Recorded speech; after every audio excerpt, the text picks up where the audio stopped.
Hello et bienvenue. Aujourd'hui, je vais vous partager mes expériences et mon ressenti sur les paralysies du sommeil. Est-ce que selon moi, il y a une part de paranormal? Vous le saurez en écoutant ce podcast. J'aimerais faire un trigger warning à toutes les personnes qui peuvent se sentir angoissées à l'idée de parler de paralysie du sommeil ou de paranormal. Je ne vous en voudrais pas si vous décidez de ne pas écouter cet épisode. Je comprends que ça puisse être un sujet sensible qui vous touche particulièrement. On se retrouvera alors au prochain épisode qui parlera d'un tout autre sujet. Justement, pour entrer dans le vif du sujet, on a tendance à penser que les paralysies du sommeil sont liées au surnaturel. On en parle beaucoup dans les films et séries classés horreur. J'en ai moi-même entendu parler pour la première fois dans la série Netflix The Haunting of Hill House, qui est une très bonne série que je vous recommande si vous ne l'avez pas encore vue. C'était la première fois que je voyais cette image de paralysie du sommeil. Quand on pense paralysie du sommeil, on a cette image qui nous vient en tête d'une personne allongée sur un lit, regardant vers le plafond. Au-dessus de cette personne se dresse une ombre qui a la forme d'une silhouette humaine, flottant dans les airs, comme si cette ombre tentait d'aspirer l'âme de la personne endormie. La personne a les yeux ouverts, elle est terrifiée, mais elle ne bouge pas.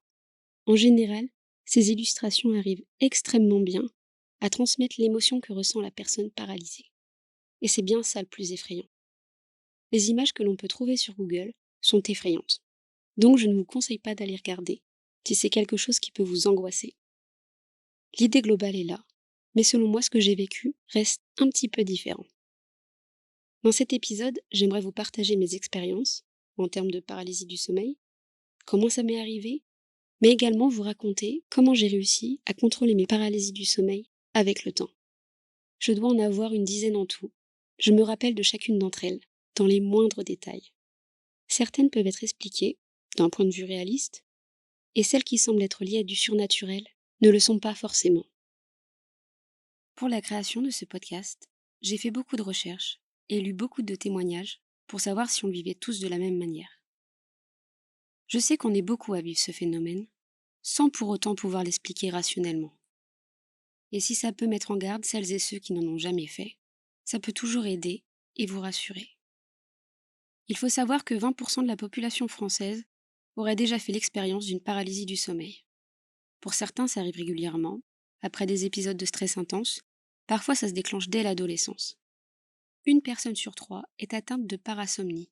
C'est quand le cycle du sommeil est perturbé par du stress ou de l'anxiété, ce qui peut aussi entraîner les paralysies du sommeil. On est tous concernés. C'est quelque chose qui peut être traumatisant, et je sais de quoi je parle. C'est un sujet qui reste peu connu et assez tabou dans notre société, car peu de gens y croient ou le comprennent quand on en parle. Et c'est pourquoi ce podcast est extrêmement important pour moi. J'espère pouvoir changer les mentalités et que vous apprécierez ce contenu, que vous me croyez ou non. Avant de vous partager mes anecdotes, j'aimerais revenir sur un point plus scientifique. Il faut savoir qu'un cycle du sommeil dure environ 90 minutes. Il est composé de 4 phases. Il y a l'endormissement, le sommeil léger, le sommeil profond et le sommeil paradoxal. Les paralysies du sommeil surviennent soit pendant la phase d'endormissement ou soit au moment du réveil. Tous les muscles sont paralysés, sauf les globes oculaires et les muscles respiratoires. On peut donc uniquement bouger les yeux et respirer. Mais sous l'effet du stress, c'est une respiration plus saccadée, avec un cœur qui s'emballe plus facilement, et c'est souvent accompagné de fortes sueurs. Le tout en étant conscient de ce qu'il se passe. On peut parfois avoir des hallucinations visuelles et auditives. Avoir une paralysie du sommeil est une épreuve terrifiante. Ça peut causer des traumatismes chez certaines personnes. Certains disent que les paralysies viennent dans ces moments où le corps est épuisé, et j'ai vraiment tendance à croire que c'est vrai. Pour ma part, j'ai depuis longtemps des problèmes de sommeil. Je fais des insomnies assez régulièrement, depuis bientôt 5 ans. Ça arrive au moins 1 à 2 fois par mois, encore aujourd'hui. Ça m'a causé beaucoup de problèmes de santé, car mon corps est vite épuisé en énergie. Je vais vous en parler brièvement ici, car pour moi ça a un lien. J'ai la mucoviscidose. Par conséquent, j'ai dû prendre énormément de médicaments depuis que je suis toute petite. J'entends par là des antibiotiques péros, donc à avaler, ou en intraveineuse. Ces antibiotiques ont la fâcheuse tendance à détruire toute bactérie dans mon corps, bonne et mauvaise. Plus j'en prends, et moins mon corps arrive à les supporter. Donc à chaque fois que j'en prends, j'ai toujours des effets secondaires. Pour pallier à ces effets secondaires, il faut ajouter des compléments alimentaires pour que mon corps reprenne des forces. Évidemment, Quand tu es enfant, tu ne sais pas que le traitement que tu prends va avoir de grandes répercussions sur ta vie, et puis c'est pas comme si tu avais le choix. Quand tu vis avec un handicap, tu dois te soigner pour survivre. Sinon, tu te laisses périr. Et se laisser périr ne fait pas partie des options. Parmi tous ces médicaments, il y en a certains qui ont eu un fort impact sur ma santé mentale. Je fais beaucoup d'épisodes de dépression. J'ai à plusieurs reprises été sous antidépresseurs. Et depuis le Covid, j'ai développé un trouble d'oclophobie, qui est la peur de la foule. Pourtant, il y a des années, j'enchaînais les concerts, les sorties en boîte de nuit, sans problème. Cette anxiété pour moi est à l'origine de mes insomnies, et par conséquent, de mes paralysies du sommeil. Au moment de dormir, mon cerveau se met à penser à tout et à n'importe quoi. Je finis généralement par m'endormir après avoir lutté pendant des heures, et au matin je me réveille encore plus fatiguée que la veille. De ce fait, j'ai rarement de sommeil réparateur, j'accumule tout le temps de la fatigue, et donc j'ai plus de chances de faire des paralysies du sommeil. J'ai tendance à refaire souvent les mêmes paralysies, les mêmes rêves, si on peut dire ça comme ça. À force de refaire tout le temps les mêmes, j'arrive à détecter que c'est une paralysie dès le début du rêve, mais je n'arrive pas à m'en défaire pour autant. Ces rêves ont toujours une connotation horrifique, qui fait souvent référence à des angoisses que j'ai dans la vie de tous les jours. La première fois que ça m'est arrivé, ça m'a marquée, parce que j'étais encore adolescente.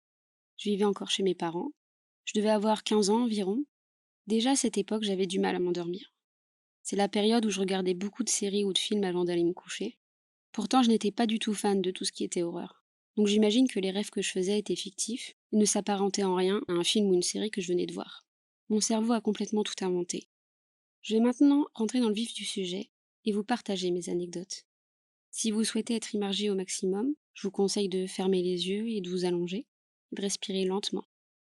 La première anecdote est sans doute celle dont je me souviens le plus. C'est celle qui m'est arrivée le plus de fois. Je suis debout, vêtue de noir de la tête aux pieds, comme si je portais une longue robe, mais je ne pourrais pas vous dire exactement si c'en était une. Le ciel est rouge. Il n'y a aucun nuage à l'horizon. L'atmosphère est extrêmement pesante. Vous voyez un peu comme dans Stranger Things, quand ils sont dans l'Upside Down. C'est de cette atmosphère-là dont je parle. Il n'y a aucun bruit. L'atmosphère est tellement pesante que je sens mon corps se crisper de plus en plus. Devant moi se dresse un chemin, barricadé de part et d'autre de murs de briques. Lorsque je regarde au loin, je vois d'autres murs qui se suivent les uns les autres. Je comprends alors que je suis emprisonnée dans un labyrinthe. Je suis terrifiée par l'endroit où je me trouve. Mon cœur s'accélère.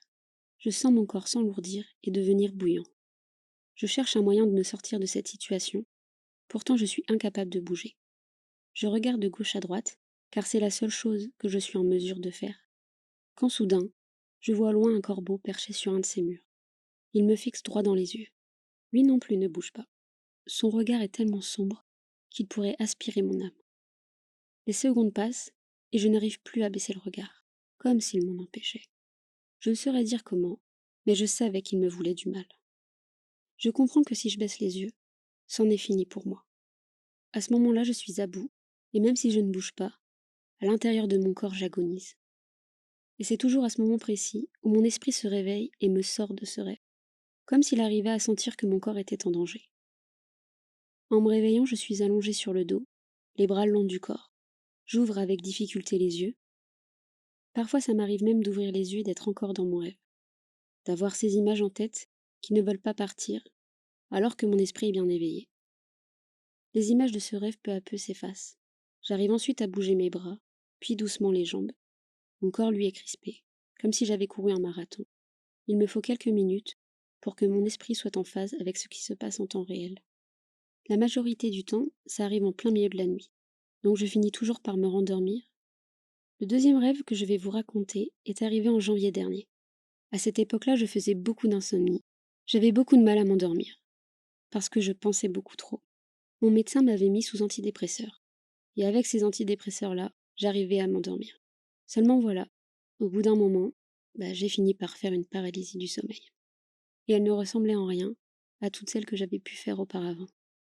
C'était très court, mais très intense. Dans mon rêve, j'étais dans ma chambre, qui était dans le noir complet. J'étais allongée sur mon lit.